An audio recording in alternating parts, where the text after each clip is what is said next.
Giliran telinga kanan Adi yang ditiup kenceng. Kagetlah waktu itu Adi. Dia noleh ke kanan, dia lihat ke arah belakang. Gak ada siapa-siapa. Danau yang ada di depan Adi itu berubah jadi pasar. Ada orang jualan, ada yang beli. Danau itu berubah jadi pasar tradisional yang aneh banget.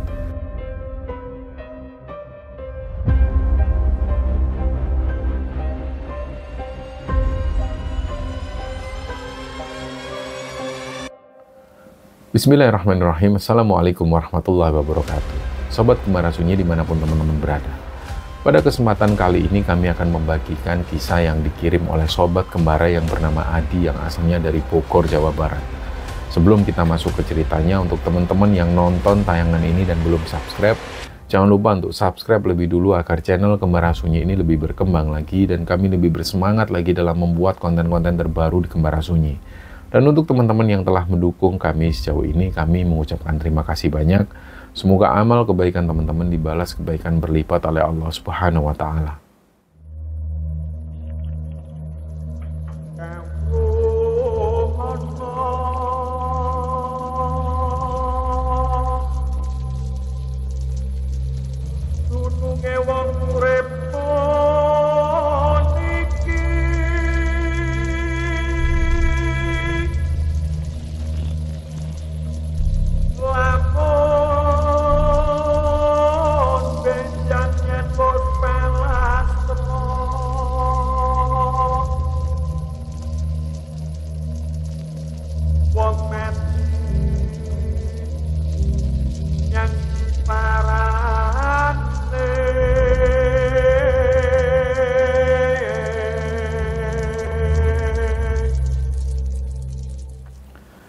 Setiap profesi di dunia ini selalu mempunyai tantangan dan resiko masing-masing. Di Indonesia banyak orang yang seringkali mengagumi profesi-profesi besar yang selalu menonjol. Sementara jarang kita menyadari perjuangan mereka-mereka yang bekerja di balik layar. Seperti contohnya tukang sapu jalanan, tukang ojek, dan banyak juga yang lainnya. Nah, di sini juga termasuk diantaranya adalah seorang satpam yang berjaga di malam hari, entah itu di perumahan maupun di pabrik. Dan profesi satpam ini teman-teman adalah salah satu pekerjaan yang membutuhkan keberanian, ketangguhan, dan juga kewaspadaan yang tinggi. Nah, terlebih lagi kalau tugas itu harus dijalankan di malam hari, apalagi di tempat-tempat yang dikenal angker. Selain menghadapi resiko nyata seperti ancaman keamanan atau pencurian, seorang satpam ini seringkali juga dihadapkan dengan hal-hal yang di luar logika. Seperti contohnya ada gangguan-gangguan dari makhluk tak kasat mata. Ini juga sering terjadi dan sering dialami oleh security yang menjaga di malam hari. Dan ini nggak bisa kita pungkiri bahwa pekerjaan semacam ini juga tentu ada resikonya. Tapi di sisi lain juga ada cerita yang bisa kita ambil hikmah. Nah, pengantar ini kami sampaikan sebagai bentuk penghormatan kepada mereka yang terus bekerja meskipun selalu dihadapkan dengan berbagai rintangan dan ketidakpastian. Nah, salah satu security yang pernah menjaga malam dan pernah mengalami kejadian mistis ini adalah Mas Adi Wijaya. Mas Adi ini adalah seorang petugas keamanan yang bertugas menjaga sebuah pabrik di daerah Bogor. Di mana ketika bertugas, Mas Adi dan teman-teman ini sering mengalami gangguan-gangguan mistis. Dan semua pengalaman Mas Adi beliau ceritakan kepada kami dan akan kami ceritakan kembali untuk teman-teman Sobat Kembara Sunyi dimanapun kalian berada. Jadi teman-teman, Adi ini tinggal di salah satu daerah di Kabupaten Bogor. Beliau ini tinggalnya di Desa Cilengsi. Mungkin ada teman-teman Sobat Kembara yang tempat tinggalnya sama dengan Mas Adi, silahkan komen di bawah. Dan cerita Adi ini berawal ketika waktu itu di tahun 2004, dia melamar kerja di sebuah perusahaan. Di tahun 2004 itu, dia baru diterima kerja sebagai security di sebuah pabrik alat musik di daerah Kabupaten Bogor. Sekedar info bahwa luas pabriknya ini sekitar 42 hektar. di mana dengan luas lahannya itu ternyata hanya sekitar 20 hektar yang difungsikan sebagai pabrik, sedangkan sisa lahannya yang 22 hektar itu masih berupa pohon besar semacam pohon akasia dan juga masih banyak semak-semak belukar di sana. Nah, pada waktu Adi diterima kerja di sana, dia langsung bekerja dan langsung masuk jadwal shift malam. Nah, sistem shiftnya itu 2 hari masuk di jadwal pagi dan 2 hari lagi masuk di shift malam dan 2 hari libur. Jadi pos jaga di pabrik ini ada beberapa titik, teman-teman. Ada yang disebut posko atau pos utama. Itu lokasinya berada di depan gerbang. Ada lagi pos A. Untuk pos A ini lokasinya itu berada di area ekspor yang jaraknya sekitar 300 meter dari pos utama tadi.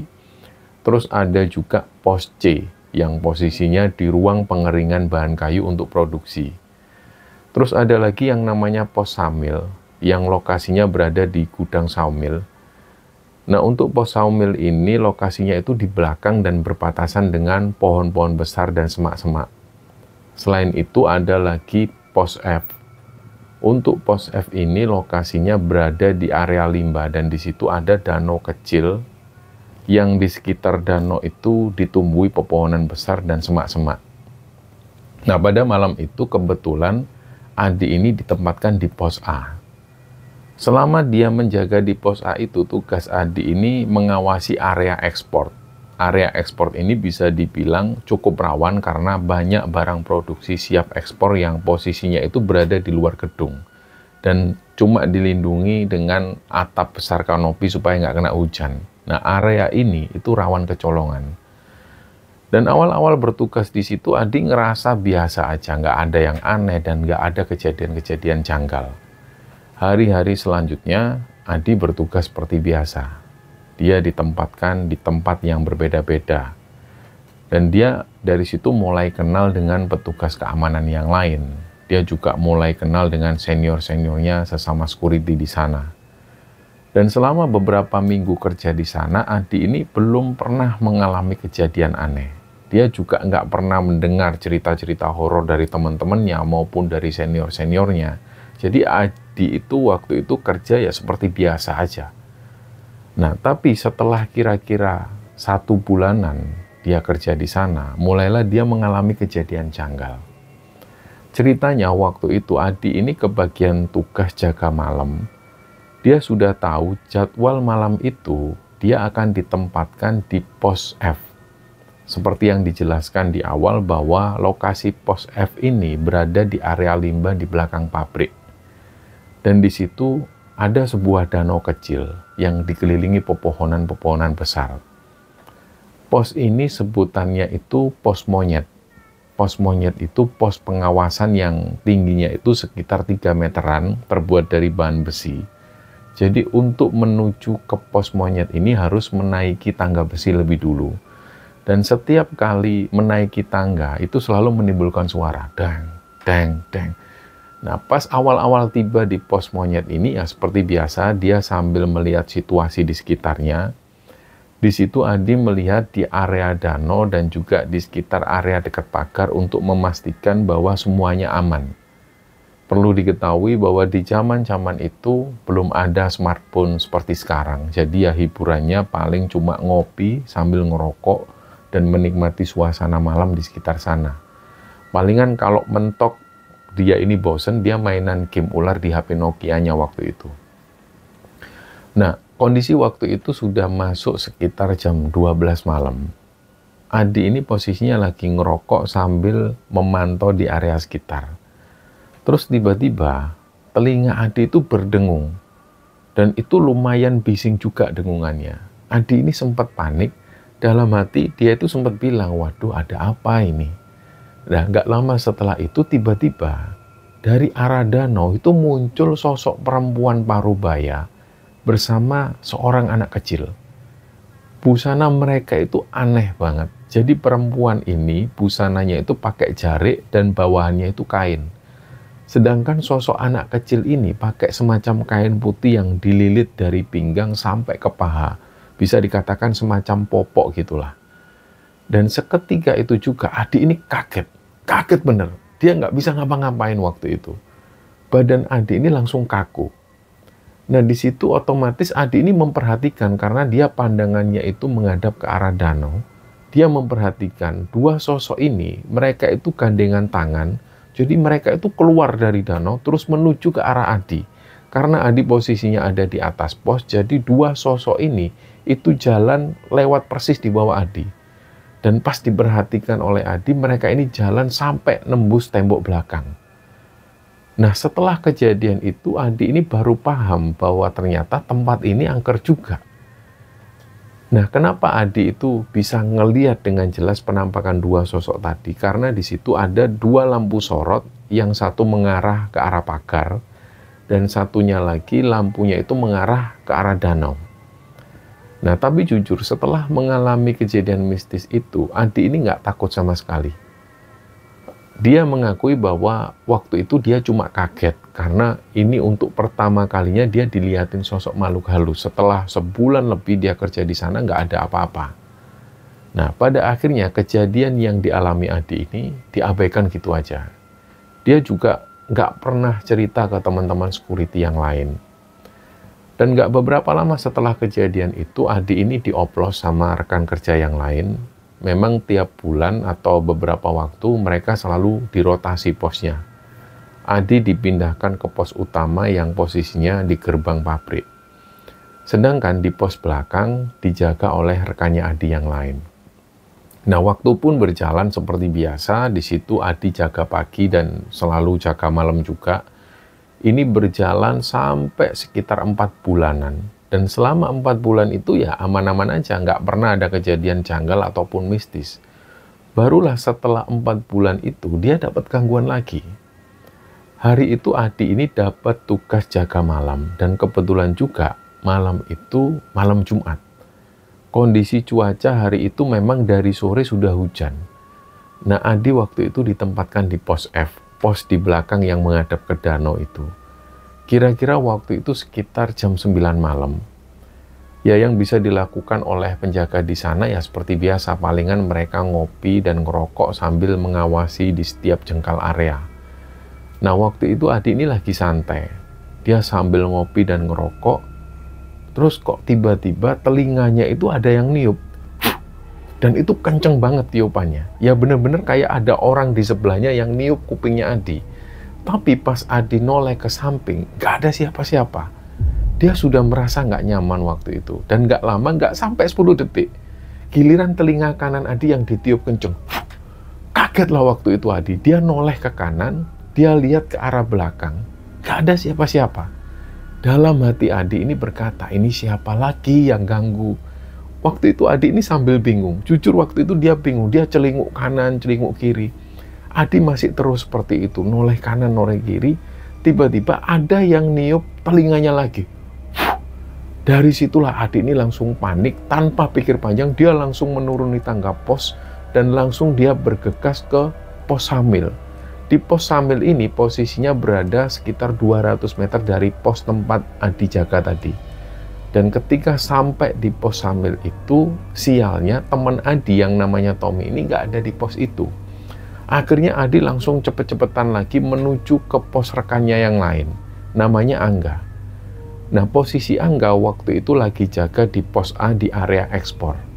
Dari kejauhan Angga ini sudah ngelihat Adi, mungkin karena waktu itu Adi yang terkopo-kopo dan wajahnya itu panik, jadi Angga memperhatikan terus Adi sampai Adi ini tiba di posnya Angga.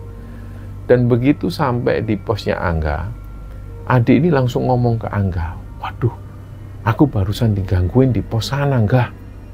Nah, Angga ini kebingungan, hah? Diganggu siapa, Di? Terus Adi bilang, ya itu penunggu di sana. Tadi berulang kali kupingku itu ditiup.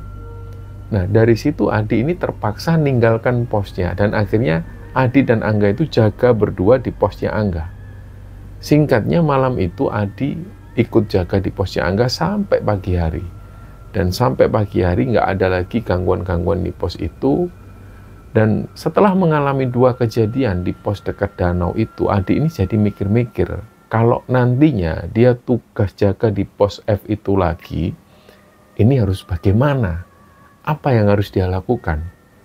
Nah, karena dia sudah pernah melihat, yang pertama dia pernah melihat sosok yang keluar dari danau. Kedua, dia mengalami telinganya itu ditiup sampai 3 kali.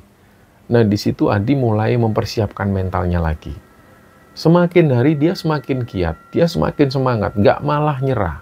Gimana pun juga, Adi ini sudah niatkan dari awal dia kerja di sana itu untuk cari nafkah, titik. Nah, akhirnya waktu pun berjalan. Setelah 2 kejadian itu, waktu berjalan seperti biasa, semua berjalan normal. Adi melaksanakan tugas itu sebaik mungkin. Dia tetap harus jaga performa, mulai dari patroli sampai pada tahap pemeriksaan karyawan ketika karyawan-karyawan ini pulang. Semua dijalani Adi itu dengan baik. Dan sebisa mungkin, Adi ini nggak bikin kesalahan sedikit pun. Ya minimal dia nggak menunjukkan ke karyawan yang lain kalau Adi ini pernah diganggu di pos belakang. Nah, sampai kira-kira sekitar 6 bulan kemudian, tibalah giliran Adi dapat giliran shift malam lagi. Dan waktu itu dia dapat giliran jaga di pos F, pos di dekat danau itu. Tapi meskipun dia dapat jatah jaga di pos F ini, Adi berusaha tetap berpikir positif. Dia berusaha sebisa mungkin nggak punya pikiran macam-macam ketika jaga malam di sana. Yang penting dia harus tetap menunjukkan sikap profesional, dia harus menunjukkan sikap disiplin kerja, dia bersikap jujur dan gak aneh-aneh. Yang penting itu. Jadi malam itu seperti biasa dia menuju ke pos jaga, naik sepeda. Di tahun-tahun itu untuk penjaga di pabrik ini masih menggunakan sepeda, dan sepeda ini digunakan untuk patroli maupun menuju ke pos-pos yang akan dituju. Nah, sesampainya di pos danau, suasananya itu sepi banget, kerasa banget lah, auranya itu beda. Nggak seperti di pos-pos jaga yang lain. Aura mistis di sini itu langsung kerasa. Tapi Adi tetap berusaha tenang. Dia mulai naik tangga menuju ke atas ke pos monyet itu, dan di tengah kesunyian itu suara tangga yang diinjak sepatu Adi itu terdengar nyaring banget. Dan pas sudah di atas, dia mulai tuangkan kopi ke cangkir plastik. Biasa memang setiap penjaga itu selalu mempersiapkan gelas plastik dan juga kopi dan juga rokok tentunya. Dan setelah kopi tersedia, Adi mulai nikmati kopi dan juga dia nyalakan rokoknya. Dia mulai mengawasi di setiap jengkal area di sana. Nah, waktu itu Adi ini melihat ke arah danau. Dia perhatikan di sekitar danau, terutama di perbatasan-perbatasan pagar-pagar itu. Siapa tahu ada orang yang mencurigakan di sana. Nah, di awal-awal kondisinya itu masih tenang banget, sepi, sunyi. Adi bisa menikmati suasana malam itu. Barulah sekitar jam 1 dini hari, tiba-tiba telinga Adi itu mendengung. Mendengung banget, sampai rasanya itu kayak hampir budak. Nah, di momen inilah, Adi itu mulai ada perasaan yang gak nyaman. Dia mulai berkata dalam hati, waduh, ada apa lagi ini? Dan benar, bersamaan dengan itu, suasananya yang waktu itu gelap, ini tiba-tiba suasana langit itu langsung berubah jadi agak terang. Lama-lama langitnya itu terlihat abu-abu, persis kayak suasana sehabis subuh, tapi belum keluar sinar matahari, persis seperti itu. Nah, Adi kaget ngelihat pemandangan yang seperti ini. Samar-samar dia mulai mendengar ada suara orang ngobrol, riuh banget suaranya. Tambah lama dia mendengar makin rame, ada banyak suara orang, persis kayak di pasar kondisinya. Nah, pas Adi ngeliat, dia ngelongok ke arah danau itu, dia benar-benar kaget. Danau yang ada di depan Adi itu berubah jadi pasar. Ada orang jualan, ada yang beli. Danau itu berubah jadi pasar tradisional yang aneh banget. Dan anehnya mereka, para pedagang dan juga para pembeli ini, mereka itu pakai busana seperti busana zaman kerajaan masa lalu. Para wanita di sana itu pakai baju jarik dan kain batik. Sedangkan para lelakinya itu pakai baju semacam baju khas Sunda. Ditambah ada ikat kain kepala mereka yang berwarna hitam. Nah, Adi juga ngelihat di pasar ini juga ada beberapa anak-anak kecil yang mereka berlarian, bermainan, dan suara anak-anak kecil ini terdengar juga. Anak-anak ini pakai kain yang dililitkan di pinggang sampai paha, mirip seperti popok. Nah, Adi ini memang dengar suara orang-orang ini, tapi suaranya itu berisik banget, dan sama sekali Adi nggak paham bahasa mereka. Adi yakin mereka ini nggak ngobrol dengan bahasa Sunda seperti era-era pada saat itu. Karena kalau mereka ngobrol pakai bahasa Sunda, sudah pasti Adi tahu. Dan yang jelas, mereka ini nggak pakai bahasa Melayu atau bahasa Jawa. Bahasa mereka itu aneh. Adi yakin kalau mereka ini ngobrol pakai bahasa kuno. Jadi yang dilihat Adi, di sana itu benar-benar ada pasar tradisional dan pasarnya itu rame banget. Suasananya waktu itu juga tiba-tiba kayak pagi hari, terang. Dan kejadian ini kira-kira berlangsung cukup lama, sekitar 5 menitan. Jadi selama kira-kira kurang lebih 5 menit itu Adi ini diam terus, gak bisa ngapa-ngapain. Dia nggak gerak, dia cuma heran dengan apa yang dia lihat. Sampai tiba-tiba situasi itu langsung berubah jadi gelap lagi. Jadi sunyi lagi dan nggak ada suara sedikit pun. Pasar yang tadi di sana dilihat itu juga hilang. Nah, seketika itu juga suasana itu jadi hening lagi. Gak lama setelah itu Adi dengar ada suara sepeda salah satu rekannya yang mendekat ke pos jaganya Adi. Nah, Adi langsung melongok ke bawah. Ternyata yang dilihat itu rekan kerjanya, namanya Rizal. Rizal ini adalah salah satu rekan Adi yang jaga di pos yang lain.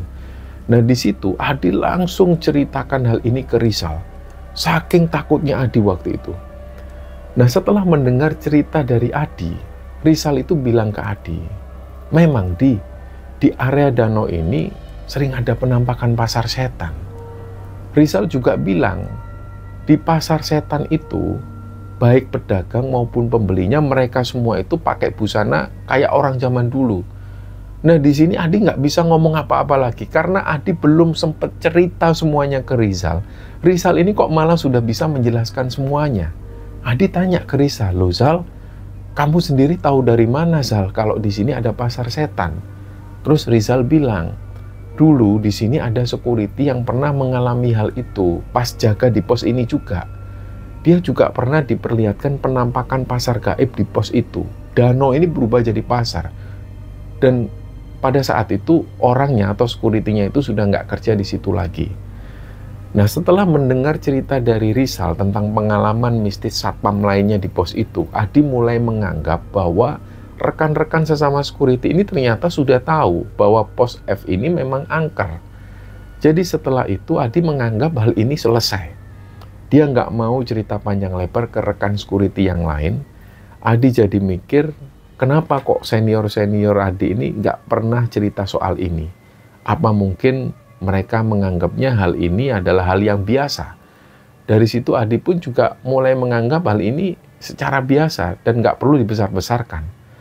Adi juga tetap menjaga jangan sampai pengalaman mistisnya itu diketahui oleh senior-senior satpam yang lain. Takutnya nanti Adi ini malah dibully karena dikira takut. Jadi Adi sama sekali nggak pernah menceritakan kisah horornya ke satpam yang lain, kecuali pada Rizal waktu itu. Nah, kembali lagi di hari-hari setelahnya, Adi bertugas seperti biasa. Shift demi shift dia lalui. Belum pernah lagi waktu itu Adi mengalami kejadian-kejadian ganjil. Dia pun juga nggak pernah mengharapkan hal itu terjadi lagi. Dan setiap kali dia jaga shift malam, apalagi kalau pas ditempatkan di pos F dekat danau itu, dia selalu ingat bahwa dia harus selalu berpikir positif. Dan dia harus ingat niat dia kerja di sana itu untuk mencari nafkah. Apapun yang terjadi, dia pasrah. Dan setelahnya belum pernah lagi Adi diganggu oleh sosok di pos F itu. Dan ternyata beberapa bulan setelah itu, Adi mengalami gangguan lagi. Jadi ceritanya beberapa bulan setelah itu, Adi ini dapat jadwal shift malam dan kebagian di pos F di area danau itu. Malam itu pas mau berangkat ke pos F, dia sudah siapkan kopi, rokok, dan akhirnya dia bawa sepeda, berangkatlah dia menuju ke pos F. Malam itu kondisinya agak baru selesai hujan deras, jadi tersisa gerimis tipis. Sampai di pos F, dia langsung naik ke pos monyet itu. Mulailah dia jaga di pos monyet ini, sambil dia nikmatin rokok dan menghisap rokok. Ya, seperti biasa lah. Kadang-kadang pas bosan, Adi mainan game ular di HP Nokia-nya itu. Zaman-zaman itu game di HP ya cuma adanya itu. Dan sekitar jam 10-an malam, karena Adi ini sudah ngerasa bosan di situ, Adi pun rencananya mampir ke pos rekannya yang lain. Nah, setelah dia pastikan kondisinya itu aman, Adi pun beranjak menuju ke pos Saumil. Mulailah dia menuruni pos monyet ini dan langsung menuju ke pos lain, yaitu ke pos Saumil ini. Kebetulan di pos itu yang lagi jaga itu si Tommy. Nah, antara pos F dan juga pos Saumil itu ada lagi pos monyet yang tingginya 3 meteran. Tapi untuk pos monyet yang ini itu jarang diisi penjaga. Biasanya pos monyet ini cuma untuk transit, disebutnya pos monyet bayangan. Jadi dari pos F, tempat Adi jaga tadi, menuju ke pos monyet bayangan itu sekitar 100 meteran. Dan untuk menuju ke pos Saumil dibutuhkan 100 meter lagi. Nah, waktu itu pas Adi menuju ke pos Saumil itu tentu melewati pos monyet bayangan ini. Adi ngeliat di situ Tommy lagi ngerokok di atas di pos monyet itu. Nah, Adi pun berhenti. Dia langsung naruh sepedanya dan langsung dia naik sampai ke atas. Nah, pas sudah ada di atas ternyata pos ini kosong. Gak ada siapa-siapa. Tommy yang tadi dilihat Adi ini lagi ngerokok di atas, ternyata nggak ada. Di situ Adi ini tetap mikir positif. Berarti mungkin Adi yang salah lihat. Terus di situ Adi mikir, ini Tommy kemana ya? Ya udahlah, nunggu di sini aja, pikir Adi seperti itu. Jadi waktu itu Adi sendirian di atas pos monyet bayangan ini sambil nunggu kedatangan Tommy. Nah, pas ada di atas pos ini, Adi itu nikmatin rokok sambil sesekali dia noleh kanan kiri mengawasi yang lokasi yang ada di sekitarnya. Nah, Adi waktu itu posisinya yang ada di atas pos itu dia duduk di kursi kayu. Terus tiba-tiba kursi ini berasa kayak digaruk-garuk sesuatu. Ya memang nggak kayak digaruk kuku manusia, cuman suaranya itu lumayan kedengeran juga. Krek, krek. Otomatis Adi noleh ke belakang. Dia lihat, dia pastikan nggak ada apa-apa. Ah, mungkin ini suara serangga atau apalah yang bikin suara kayak gini. Terus dia lanjutin duduk lagi sambil menikmatin rokok. Dan suara ini muncul lagi. Krek, krek.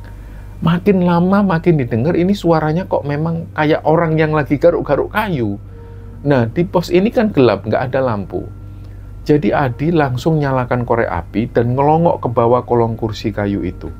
Nah, setelah cahaya diarahkan ke dalam kolong kursi, ternyata nggak ada apa-apa. Adi duduk lagi di kursi. Hampir setengah jam lah. Setelah itu memang suara ini nggak terdengar lagi. Dan nggak lama setelah itu, Adi ini dengar ada suara orang yang menaiki tangga. Nah, seperti dijelaskan di awal, pos-pos monyet ini kan bahannya dari besi dan tangganya juga dari besi. Jadi setiap ada orang yang naik, itu selalu dengar suaranya. Tapi yang didengar Adi waktu itu, ini kayak bukan orang yang naik tangga. Jadi rasa-rasanya itu kayak ada orang yang lagi manjat pos besi ini, tidak melalui tangga. Jadi itu kan kerasa banget. Pos itu kayak agak goyang sedikit. Nah, pikir Adi waktu itu, wah ini pasti Tommy ini mau ngerjain Adi. Pasti Tommy ini mau nakut-nakutin ini. Akhirnya Adi pura-pura nggak tahu, didiemin lah sama Adi. Makin lama, sosok ini makin naik ke atas dan itu kerasa banget. Adi tetap rebahan di kursi kayu sambil badannya itu agak merunduk. Dia berencana mau ngagetin si Tommy. Nah, dia dengar orang yang naik itu makin dekat. Bek, bek, bek. Dan pas benar-benar sudah dengar suaranya sampai di atas, bek, Adi langsung loncat dan teriak, "Ayo, apa lu Tom? Lu mau ngagetin gue kan Tom?" Dan jerk, suasana itu langsung hening. Gak ada siapa-siapa. Bahwa suara tadi ini bukan Tommy. Adi langsung ngelongok ke bawah, di bawah itu sepi, gelap, gak ada tanda-tanda apapun. Dia lihat di pinggir dinding pos dan di area tangga pos, gak ada siapa-siapa. Di situ Adi mulai panik dan pada saat panik itulah pos monyet ini goyang. Jadi benar-benar kayak ada yang menggoyangkan dari bawah. Langsung dari situ Adi ini cepet-cepetan menuruni tangga dan lari ke pos lainnya. Adi dorong sepedanya menuju ke pos Saumil dan ternyata Tommy ada di pos itu. Dia langsung cerita kejadian yang barusan dia alami. Tommy ini malah ketawa-ketawa karena ternyata si Tommy ini cerita bahwa dia itu baru saja digangguin di pos monyet bayangan itu. Makanya si Tommy ini turun dan pindah di pos Saumil. Disinilah Tommy cerita ke Adi. Waktu itu posisi Tommy ini memang lagi ada di pos Samil, dan Tommy sebenarnya ngelihat Adi. Adi itu menuju ke arah Tommy, tapi kok tiba-tiba Adi ini berhenti persis di bawah pos monyet bayangan. Terus yang Tommy lihat, Adi noleh kanan kiri, nggak lama kemudian Adi pun naik ke atas pos bayangan itu. Tommy sendiri waktu itu heran. Dia berkata dalam hati, itu anak ngapain kok kayak gitu? Ngapain nggak langsung ke sini? Kok malah naik ke sana? Padahal Tommy ini baru saja diganggu di pos monyet bayangan itu. Nah, pikir Tommy, ya udahlah, biarin, rasain lu biar diganggu. Nah, setelah mengalami gangguan horor ini, Adi masih tetap kerja di sana. Setiap kali Adi jaga malam, kadang dia masih diganggu, tapi nggak terlalu sering. Tapi gangguan-gangguan yang ekstrim adalah yang diceritakan Adi pada kembaran sunyi ini. Nah, selebihnya ya dia jalani dengan normal. Terhitung Adi mengalami gangguan di pos ini itu dari mulai tahun 2004 sampai tahun 2008. Dan pada tahun 2009, Adi sudah nggak jaga lagi di pos monyet karena pada tahun itu Adi diangkat jadi Danru Security. Setelahnya kemudian dia diangkat jadi Kepala Security. Dan pada tahun 2022, Adi sudah nggak lagi bekerja di pabrik tersebut karena semua tenaga security-nya itu diganti oleh security dari outsourcing. Dan inilah teman-teman kisah yang dibagikan Adi pada Kembara Sunyi, dan semoga kisah Adi ini bisa menghibur kita semua, dan lebih-lebih semoga kisah ini bisa kita ambil hikmah dan bisa kita ambil pelajaran di dalamnya. Mohon maaf jika ada salah-salah kata. Wassalamualaikum warahmatullahi wabarakatuh.